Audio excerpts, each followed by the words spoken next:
اللہ تعالیٰ ارشاد فرماتا ہے لن ینال اللہ لحومھا ولا دماؤھا ولکن ینالہ التقوی منکم، جب تم قربانی کرتے ہو تمہارا گوشت اللہ کو نہیں پہنچتا، تمہارے گوشت کا خون اللہ کو نہیں پہنچتا، تمہاری قربانی کی ہڈیاں اس کو نہیں پہنچتی، اس کی کھال نہیں پہنچتی، کھال مدارس والے لے گئے، گوشت تم نے خود کھا لیا، ہڈیاں گندگی کے ڈھیر پہ پھینک دی، خون نالیوں میں بہہ گیا، پھر اللہ کو کیا پہنچا؟ نہ تمہارا گوشت پہنچا، نہ تمہارا پوست پہنچا، نہ تمہارا خون پہنچا، نہ تمہاری قربانی کی جلد پہنچی، تو اللہ کیا پہنچا؟ کہا وَلَٰكِن يَنَالُهُ التَّقْوَىٰ مِنكُمْ، جو تمہارے دل کا تقویٰ ہے اللہ کو وہ پہنچتا ہے، وہ یہ دیکھتا ہے کس نے کس حسن نیت کے ساتھ یہ کام کیا ہے، تو اس کو یہ چیز پہنچتی ہے، باقی تمہارے عمل کی ظاہری صورتیں اس کی نظر اس پہ نہیں ہے، اس کی نظر اس کے باطن پہ ہے۔ ان اللہ لا ينظر الى صورکم ولا الى اعمالکم ولکن ينظر الى نیاتکم، نہ تمہاری صورتیں دیکھتا ہے اور نہ تمہارے اعمال کے ظاہری رنگ ڈھب کو دیکھتا ہے، وہ دیکھتا ہے تو تمہاری نیتوں کو دیکھتا ہے۔ اگر نیت تم نے اچھی کر لی، عمل نہیں بھی کیا، تو نامہ اعمال کے اندر نیکی درج ہے۔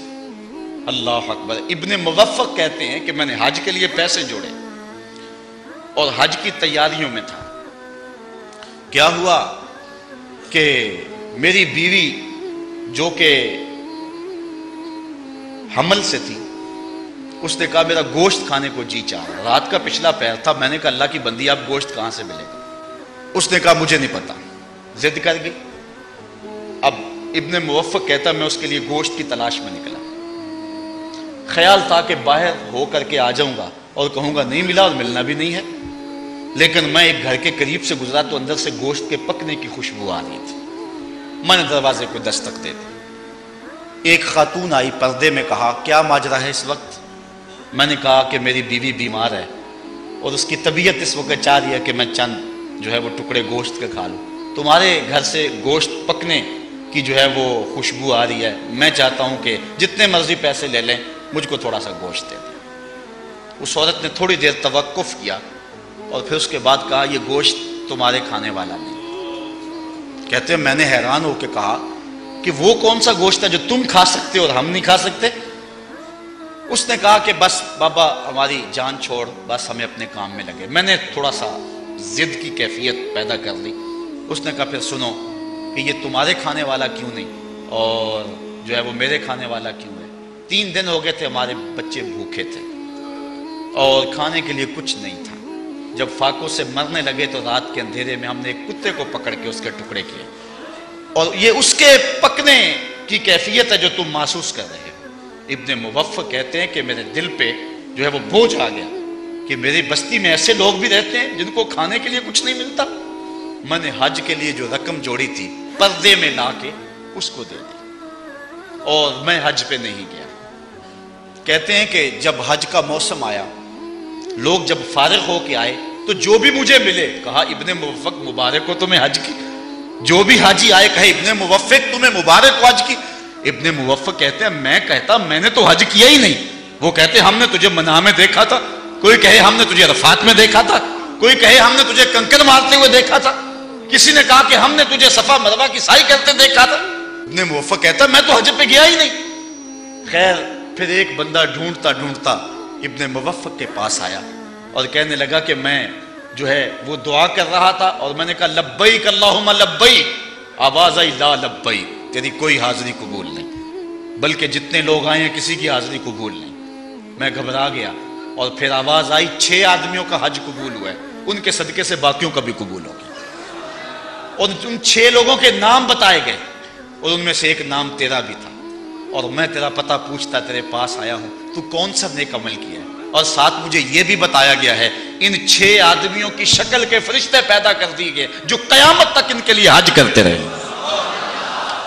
تو ابن موفق کہتا ہے کہ میں نے بتایا کہ میں نے یہ نیک عمل کیا ہے، تو اب حج کیا نہیں ہے نامہ اعمال کے اندر حج لکھا گیا ہے، بلکہ قیامت تک حج لکھا جاتا رہے گا۔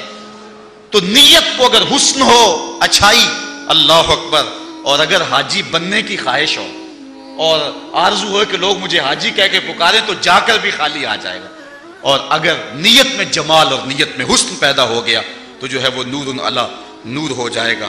حضرت شداد بن اوس رضی اللہ تعالی عنہ سے ہم نیتوں کے خلوص کے حوالے سے ایک روایت دیکھتے ہیں۔ حضرت شداد بن اوس ایک دن رونے لگے۔ کسی نے پوچھا ما یبکی کا، اے شداد بن اوس، اے صحابی رسول، تجھے کیا ہوا، آج کیوں رو رہے ہو؟ تو حضرت شداد بن اوس فرمانے لگے کہ میں نے حضور کا ایک فرمان سنا ہے، آج مجھے یاد آ گیا، اس نے مجھے رلا دیا۔ کہا وہ حضور کا فرمان کیا تھا جس نے تمہیں تڑپا دیا؟ وہ کہتے ہیں سمیت رسول اللہ صلی اللہ علیہ وسلم، کہ میں نے حضور سے سنا کہ حضور فرمایا کرتے تھے انی اتخوف علی امتی من بعد الشرک وشہوۃ الخفیہ، میں اپنے بعد اپنی امت سے سب سے زیادہ اس بات سے ڈرتا ہوں کہ وہ شرک اور شہوت خفیہ کے اندر مبتلا ہو جائے گی۔ حضرت شداد بن اوس کہتے ہیں کہ میں نے حضور سے کہا کہ حضور آپ کی امت آپ کے بعد شرک کرے گی؟ حضور نے فرمایا قال یا شداد، اے شداد، انہم لا یعبدون شمسا ولا قمرا ولا حجرا ولا وسنا ولکن یراعون باعمالہم، وہ چاند کو نہیں پوجیں گے، سورج کو نہیں پوجیں گے، وہ کسی پتھر کو نہیں پوجیں گے، کسی لکڑی کے بت کی پرستش نہیں کریں گے، بلکہ وہ اپنے اعمال دکھلاوے کے لیے کریں گے۔ اس کو شرک قرار دیا گیا، علماء نے کہا کہ یہ شرک اصغر ہے۔ حضرت معاذ بن جبل رضی اللہ تعالیٰ عنہ حضور کی قبر انور کے پاس بیٹھ کر کے رو رہے ہیں۔ اللہ اکبر! آپ جانتے ہیں کہ حضرت معاذ بن جبل رضی اللہ تعالیٰ عنہ کو حضور نے کہا تھا جب یمن کی طرف روانہ کیا، اے معاذ اب جا رہے ہو، جب واپس پلٹو گے تو مجھے نہیں پاؤ گے، میری قبر کے قریب سے گزرو گے۔ تو انہوں نے زاروں کے تار رونا شروع کر دیا۔ اب جب واپس آئے نا تو حضور کی قبر کے پاس بیٹھ کے رو رہے ہیں۔ حضرت عمر رضی اللہ تعالیٰ عنہ نے پوچھا اے معاذ بن جبل کیوں رو رہے ہو؟ کہا مجھے حضور کا ایک فرمان یاد آ رہا ہے جو مجھے رلا رہا ہے۔ حضور نے فرمایا جس کے سینے کے اندر جو ہے وہ تھوڑا سا ریا بھی ہوا، اللہ اس کی بخشش نہیں فرمائے گا۔ تو کہا یہ حدیث مجھے یاد آ رہی ہے اور تڑپا رہی ہے اور اس وجہ سے میں رو رہا ہوں۔